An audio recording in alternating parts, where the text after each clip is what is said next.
morning, church. It's so good to see you. As Cheeto shared, today is Football Sunday. And so I see that many of you are wearing your team jerseys. Even if America's team is not playing today, we can still celebrate. We can still celebrate, yeah? Awesome.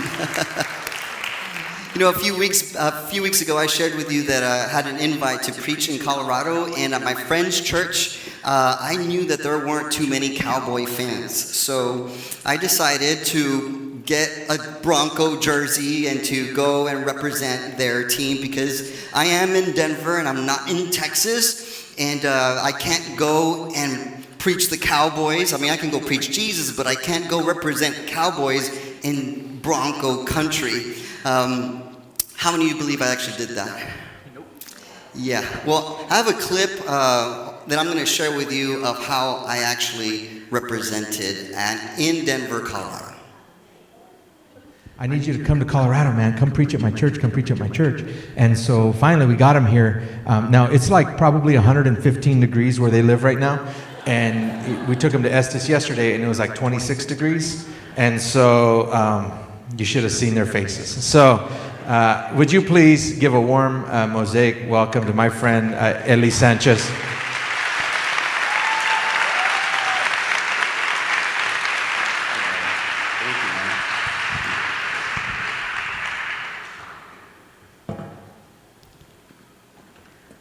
Good morning, Mosaic. How are you doing today? Doing good. Well, I bring you greetings from the great state of Texas and from America's team, the Dallas Cowboys. I'm kidding. I know I'm in Bronco country. I know it. There were a few boos, but there were a few cheers. Let me just share with you, it's probably not the best way to start a sermon at a church you don't belong to. But, you know, I feel a lot more welcome in this place. Is it hot in here? Or it's just so hot. I mean, I don't know. I'm just going to have to get a little bit more comfortable. That's better. You know, and so we're so excited. We're here to give God thanks. We're here to start the day off right?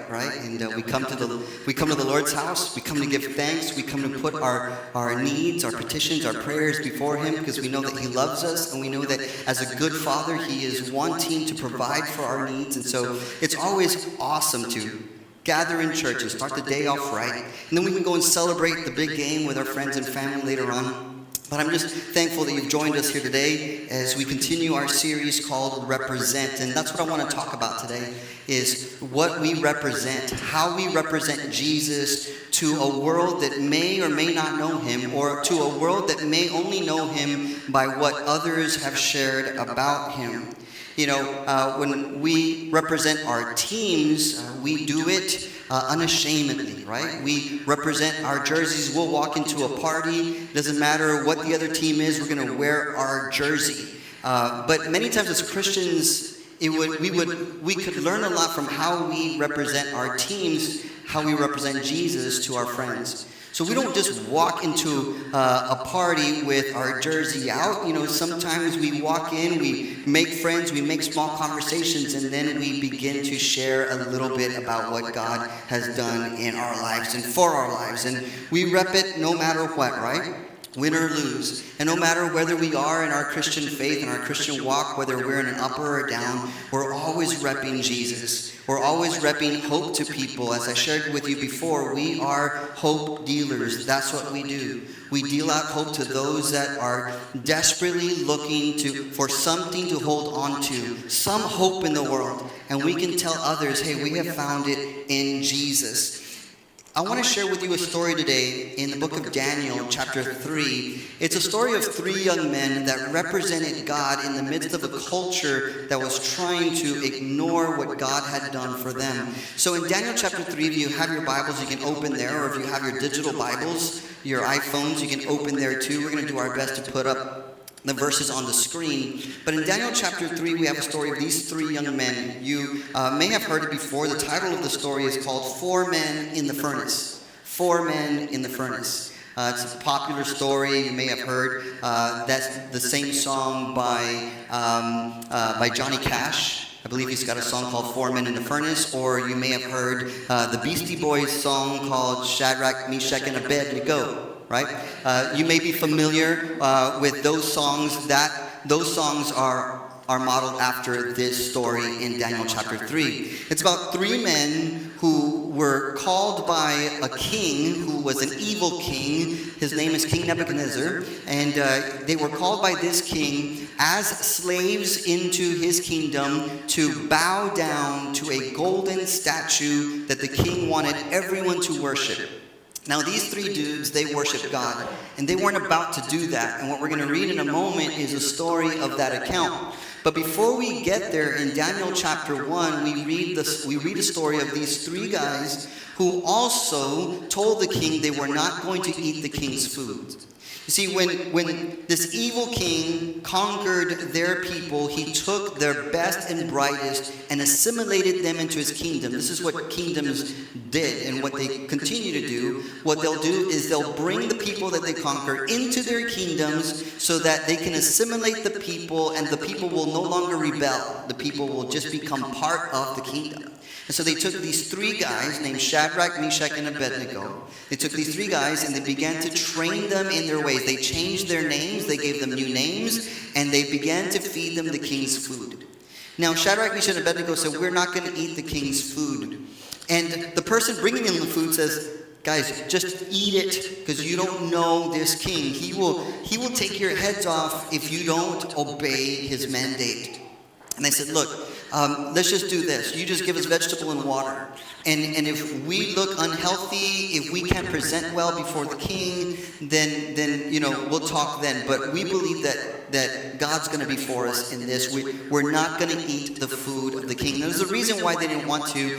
The food was presented before the king's idols, the king's false gods, as worship, as offering. And so as it was presented to idols, they did not want to eat food that was presented in such a way. They did not want to associate with that. They wanted to walk purely before God, even though it was tempting. It was tempting. And if someone's offering you, steak and shrimp, you take it, right? But they said, no, we're not. And what was interesting about these three men is that they began to make choices that honored God in the small things, even in what they would eat. And that's challenging for us, because what that means for us today is, are we watching what we intake? Right? Are we watching what we intake? And I'm not talking about food. I'm talking about what we intake through our eyes. So many of us have said, well, sure, it's rated R, but I'm an adult. Okay? But what if the things that we're intaking are contaminating the way that we think, the way that we believe, contaminating our ability to make godly decisions in the future, right? And so I'm not against rated R movies. I'm not speaking to you about that. I'm speaking to you more about the filter that we put for ourselves, right? I'm speaking about the things that we allow into our hearts, into our minds, the things that we choose to bring in, and they're small decisions. Small decisions. What about Cheeseman? Do you let Cheeseman in? Or do you say, no, I want to keep my mind and my heart pure, but tell me more. Right? I mean, it's so irresistible. It's so irresistible. Someone writes something on Facebook, you will never believe what happened. What? Right? Like, you're just there kind of just trolling for like a day. They never said. Like, what if we said, you know what? I don't want Cheeseman, because Cheeseman brings drama, and I don't want more drama in my life. I want to keep my mind and my heart pure. I want to think. I want to have a positive outlook. I want to look at people with love, and I don't want to look at people. Well, I heard what she did, and I'm not even going to talk to her. Right? But what if God wants you to talk to her? What if God wants to use you to be an instrument of hope and love and faith towards that person, and you're blowing them off because you're so involved with the Cheeseman? So we make these small decisions that have huge impacts in our lives. And these men said, you know what, we're going to honor God in the small things, so that when we are challenged and pressed and we are tested in the big things, we will not fail. So in Daniel chapter 1, they said we won't eat the king's food. But in Daniel chapter 3, they said we won't bow down to the king's idol. So I'm going to have you read along with me. This is Daniel chapter 3. This is the story, verse 1 in the Message version. King Nebuchadnezzar built a gold statue 90 feet high and 9 feet thick. He set it up on the Dura plain in the province of Babylon. He then ordered all the important leaders in the province, everybody who was anybody, to the dedication ceremony of the statue. They all came for the dedication, all the important people. Can you say important people? All the important people. And took their places before the statue that Nebuchadnezzar had erected. A herald then proclaimed in a loud voice, "Attention everyone, every race, color, and creed, listen. When you hear the band strike up, all the trumpets and trombones and tubas and baritones, the drums and cymbals, fall to your knees and worship the gold statue that King Nebuchadnezzar has set up. Anyone who does not kneel and worship shall be thrown immediately into a roaring, fiery furnace." The band started to play, a huge band equipped with all musical instruments of Babylon, and everyone, every race, color, and creed fell to their knees and worshiped the gold statue that King Nebuchadnezzar had set up. Just then, some Babylonian fortune teller stepped up and accused the Jews. These are the people of God. They said to King Nebuchadnezzar, "Long live the king! You gave strict orders, O king, that when the big band started playing, everyone had to fall to their knees and worship the gold statue. And whoever did not go to their knees and worship it had to be pitched into a roaring furnace. Well, there are some Jews here, Shadrach, Meshach, and Abednego, whom you have placed in high positions in the province of Babylon. These men are ignoring you, O king. They don't respect your gods, and they won't worship the gold statue you set up." Furious, King Nebuchadnezzar ordered Shadrach, Meshach, and Abednego to be brought in. When the men were brought in, Nebuchadnezzar asked, "Is it true, Shadrach, Meshach, and Abednego, that you don't respect my gods and refuse to worship the gold statue that I have set up? I'm giving you a second chance. But from now on, when the big band strikes up, you must go to your knees and worship the statue I have made. If you don't worship it, you will be pitched into a roaring furnace. No questions asked. Who is the God who can rescue you from my power?" Shadrach, Meshach, and Abednego answered King Nebuchadnezzar, "Your threat means nothing to us. If you throw us in the fire, the God we serve can rescue us from your roaring furnace and anything else you might cook up, O king. But even if he doesn't, it would make no bit of difference. It would make a bit of difference, O king. We still wouldn't serve your gods or worship the gold statue you set up." Nebuchadnezzar, his face purple with anger, cut off Shadrach, Meshach, and Abednego. He ordered the furnace fired up 7 times hotter than usual. He ordered some strong men from the army to tie them up hands and feet and throw them into the roaring furnace. Didn't go how you thought it would, right? I thought God would save them. Shadrach, Meshach, and Abednego, bound hand and foot, fully dressed from head to toe, were pitched into the roaring fire. Because the king was in such a hurry and the furnace was so hot, flames from the furnace killed the men who carried Shadrach, Meshach, and Abednego to it. While the fire raged around Shadrach, Meshach, and Abednego, suddenly King Nebuchadnezzar jumped up in alarm and said, "Didn't we throw 3 men bound hand and foot into the fire?" "That's right, O king," they said. "But look," he said, "I see 4 men walking around freely in the fire, completely unharmed, and the 4th man looks like a son of the gods." Nebuchadnezzar went to the door of the roaring furnace and called in Shadrach, Meshach, and Abednego, "Servants of the high God, come out here." Shadrach, Meshach, and Abednego walked out of the fire. All the important people, the government leaders, and the king's counselors gathered around to examine them and discovered that the fire hadn't so much as touched the 3 men. Not a hair singed, not a scorch mark on their clothes, not even the smell of fire on them. Nebuchadnezzar said, "Blessed be the God of Shadrach, Meshach, and Abednego. He sent his angel and rescued his servants who trusted in him. They ignored the king's orders and laid their bodies on the line rather than serve or worship any god but their own. Therefore, I issue this decree. Anyone, anywhere, of any race, color, or creed who says anything against the God of Shadrach, Meshach, and Abednego will be ripped to pieces, limb from limb, and their houses torn down." Hardcore. "There has never been a God who can pull off a rescue like this." Then the king promoted Shadrach, Meshach, and Abednego in the province of Babylon. Wow. Yeah, give God thanks for his word. And I love that story. It's a story of 3 young men that represented God, that stood up to the king and to culture. If you remember in the story, it says that the king invited all the important people. You remember that? The important people. Today, who would that be? Right? The people playing in the Super Bowl? Government officials? Who would be the important people? Movie stars? Celebrities? People with authority and power and riches and celebrity, influence? He had all the important people.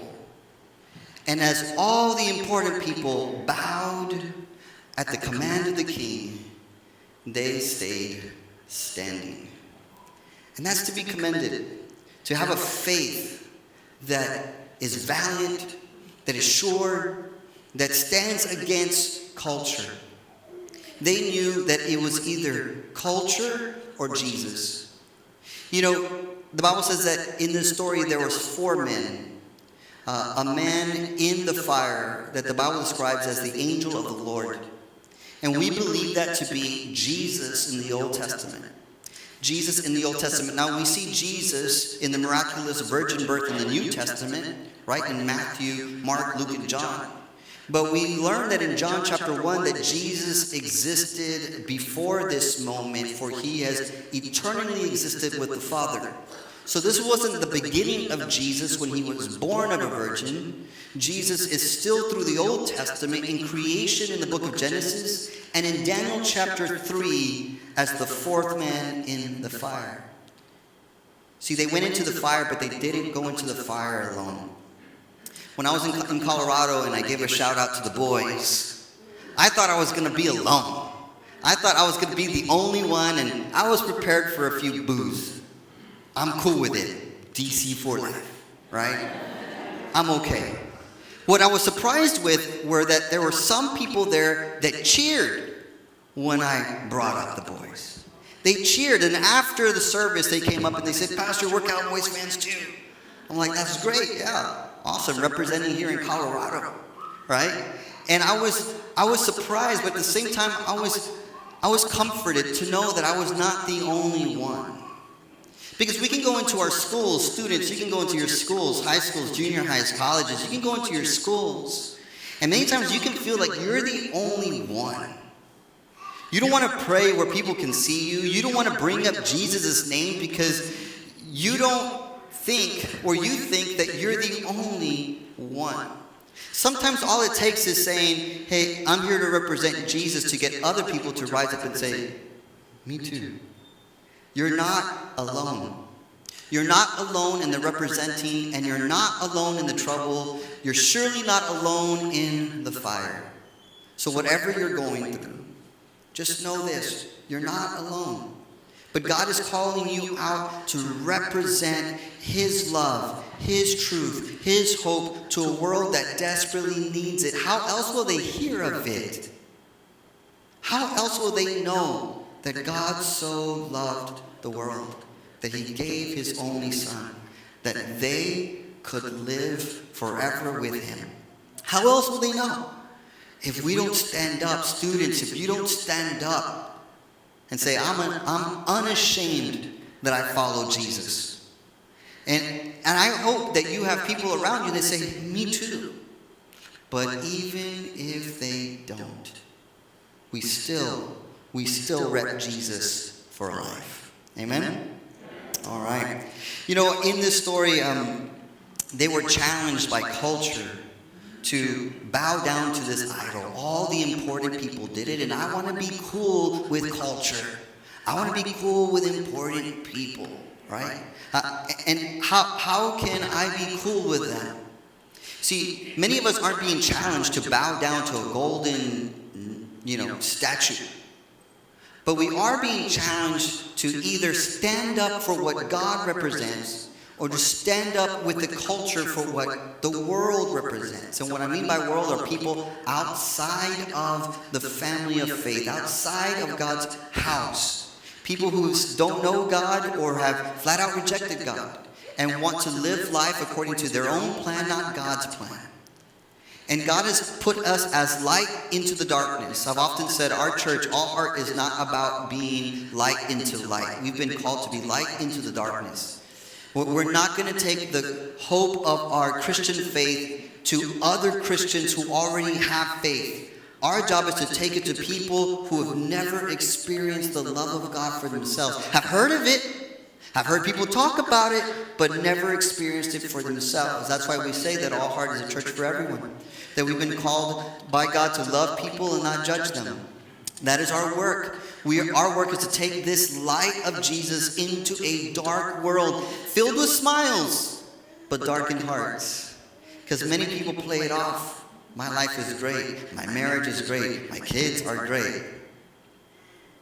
But the moment you begin to share that there is the hope of Jesus that transforms hearts and makes lives new again, that God's power can restore, that God's power can heal, that God's power will save, they begin to wonder, I wonder if that can be for me too. And we're reminded in John chapter 3, verse 16, for God so loved the world, for everyone. His love is for everyone, but we have to overcome this desire to be cool with culture. If not, culture will never know the truth. Culture will say, bow down to this idol, and you'll say, okay. Right? So what's becoming more and more acceptable with culture? Well, I see a lot of states legalizing weed. So, hey, well, if, Colorado legalized it, I went to a few Starbuds in Colorado. Not Starbucks, Starbuds. I thought they sold coffee and found out they didn't. Yeah, same name, different spelling. Hey, culture's legalizing it, and God made the plants, right? Yeah, he may have made the plants. I don't think his idea was for us to dry them, roll them, and smoke them. I just don't think so. Well, Pastor, why are you against weed? It's cool with Colorado. I'm like, okay, but is it okay with Christ? Because I'm not here to bow down to Colorado. I'm here to bow down in reverence and honor and worship to Jesus Christ. That's why I'm here to honor. There's some people like, well, it's from the earth. Okay. If you smoke weed, you're welcome here. We love you. We love you. No shade here. But the Bible also teaches us that we ought to honor God with our lives, and that we ought to walk this life out soberly before God and others. And so you have to ask yourself, if you're smoking a little weed, are you really sober?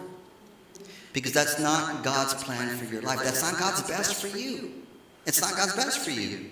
God has a better plan for you. He still loves you, but he's got a better plan for you. Something to think about.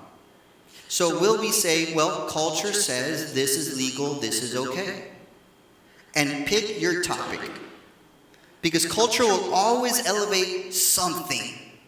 This is cool now. This is okay now. We should all follow this now. And if you don't follow this, you're a bigot, you're a racist, you're whatever. Right? If you don't follow this, if you don't bow down to this, then you're going to be thrown into the fiery furnace. And we need Christians to say, I'm okay with that. I'm going to rep Jesus. and he will save me from that fiery furnace, whatever it is, whether it's the fiery furnace is me losing my job, whether the fiery furnace is me losing a friend, whether the fiery furnace is whatever it is. I'm believing that Jesus is going to save me from that trouble. But even if he doesn't, I will rep Jesus for life. It's not an easy message, right? But I'm praying that it's one that will stretch your faith, that will challenge you, that will call you to make good choices. See, these men, they had two choices, maybe three. The first choice was A, I will bow down and I will be saved. Or B, I won't bow down and I will be burned. What choice would you make? What choice would you make? I think most Christians love to choose C. C is, I would bow down, but I wouldn't mean it in my heart. Okay, I'll bow down to the statue, but Jesus, you know my heart. Right? That's what a lot of Christians default to C. I will bow down to culture. I will bow down to this statue. I will worship something else other than Jesus, but just for show, because God really knows my heart. The Bible teaches us that out of the abundance of the heart, the mouth shall speak. In other words, that what's in your heart will show itself on the outside. And what you're showing on the outside isn't worship in a choice of Jesus and only Jesus, then you have to ask yourself the question, what's really in your heart? What's really in your heart? If you're always bowing down to what culture wants you to believe or follow. Students, you're in school. There's a group of your friends, and they're talking about one of your friends. They're gossiping, they're laughing, and they're putting your friend down. What do? Do you stay there quietly and say, well, I'm here, but on the inside I'm protesting? Do you stand up for your friend and say, hey guys, you shouldn't be talking about so-and-so that way. You wouldn't like it if people were talking about you that way. Let's talk about something else. Let's move this conversation to in a more positive way. Or would you be there laughing along? How would you represent? How would you represent when you're confronted with gossip? Or maybe your friends are sharing a vulgar joke. It's funny, but it's vulgar. You know, what are you going to do? You're like, hey guys, I know it's all in good fun, but maybe you're taking it too far. Let's try to keep our minds and our hearts in a way that is positive, uplifting, loving, and pure. That's challenging, I understand, but are we trying to honor God? Or are we saying, hey, this is just the world I live in? When you're scrolling through Netflix and you're choosing what to watch, and you know that you struggle with lust, and there's a show, and you're probably going to see some things that's not going to help your lust problem. It's going to make you think impure thoughts. Do you say, I'm going to make a stand for Christ, and I'm going to choose to watch something that is not only going to honor God, but maybe entertaining, and not going to take me down a path that I don't want to go. I'm going to represent. I'm going to stand up for Christ. Even if no one else is standing, even if all your friends are telling you this is the best show on Netflix, you have to watch it. Oh, okay. You said it. What did Jesus say? Our small choices will make big outcomes. So even the things that we watch or the conversations we have, they will set us up for a bigger decision to come. We have to be led by our convictions so that we won't compromise. We have to have courage instead of cowardice. Our faith has to triumph our fear. We have to have the courage to not go along with the crowd. God has made you a leader, not a follower. So stand up and represent. Now, there will be haters along the way. There'll be haters along the way. There were haters that took these 3 men, bound them up, and threw them in the furnace. You know what the story tells us? That they were the first ones to be burned up by that same fire. God's got you. You're okay. There'll be haters, but there'll also be Jesus in the fire with you. Don't give in to peer pressure or fear pressure. Stand up for Jesus. Make a difference. These 3 men stood up and changed the culture. You think, well, me, my friend, we're not enough. How are we going to change the culture at our school? How are we going to change the culture with our friends? How are we going to change the culture in our city? How are we going to change it? It just took 3 dudes to take a stand. And when they took a stand and people saw the deliverance of God, the hand of God over their life, everything changed because of what they did. And yet we are stopped from making a difference because we don't think we'll make a difference. Stop looking for a faith that keeps you from the fire and embrace the one that is with you in the fire. Faith is believing God can, expecting that He will, and trusting Him even if He doesn't. In Psalms chapter 46, verse 1, it says, God is our refuge and strength, a very present help in trouble. That God is a very present help in trouble. Not from trouble, but in trouble. He prepares a table in the presence of my enemies, David tells us in Psalms 23.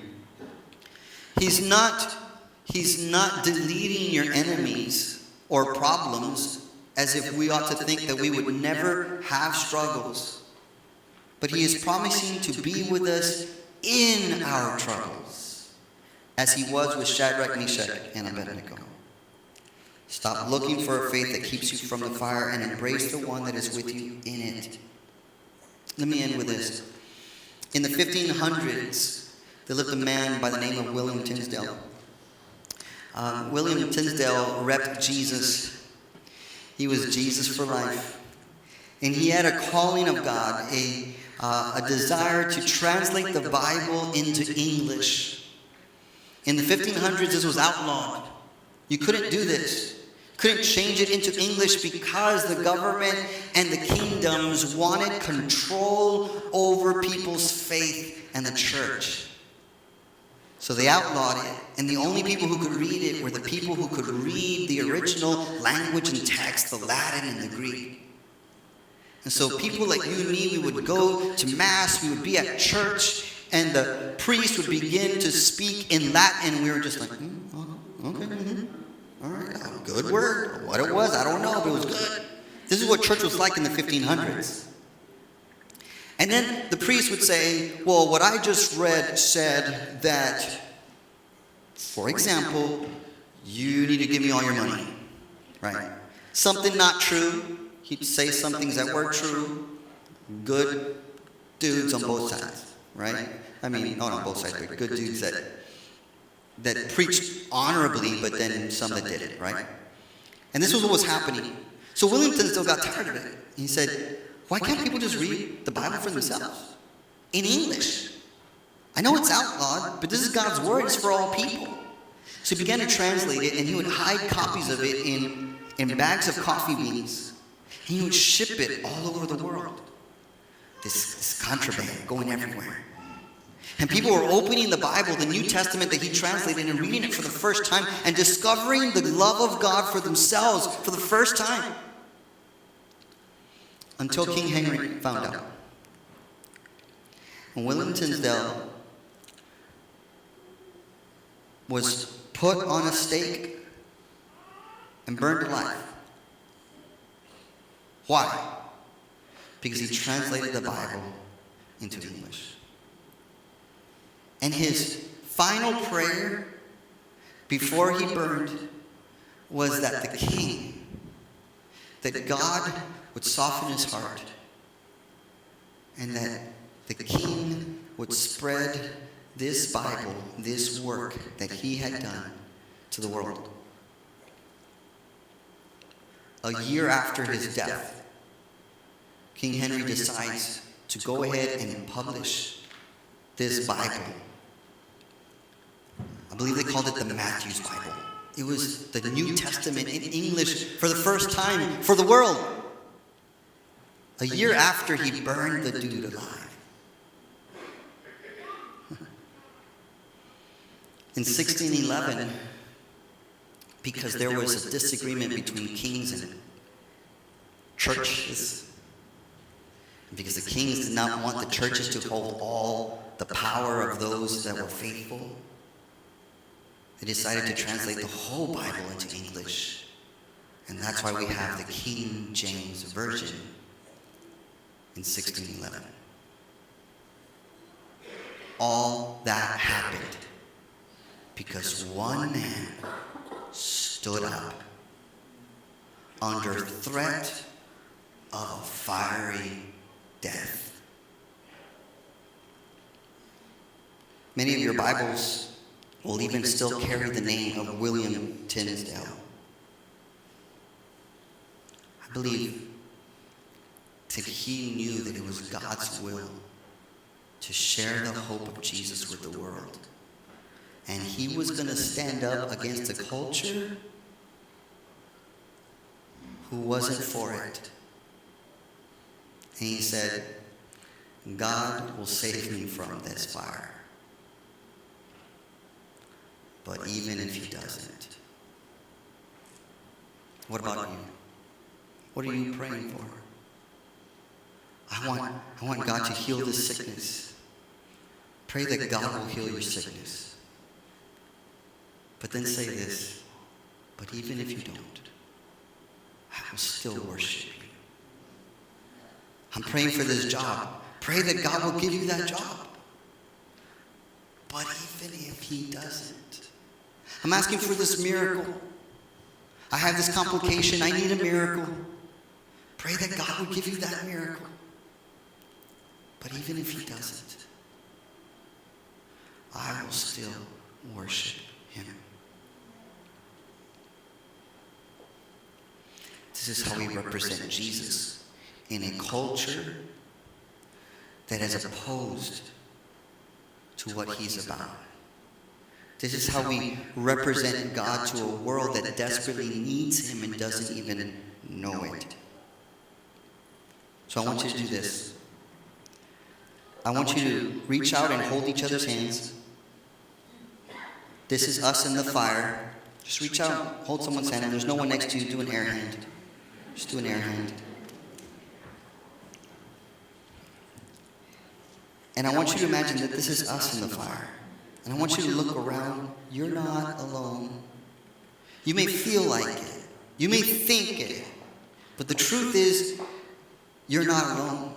God didn't send you out into this life to face giants and fires and problems and troubles and sickness by yourself. You're not alone. Even if you feel like you are. Because you have people next to you fighting the fire with you. And you have one in the fire with you that will save you from the fire of this life and the fire in the next. But if he doesn't save you here, he's only bringing you home. Even if he doesn't, I'll still worship Jesus.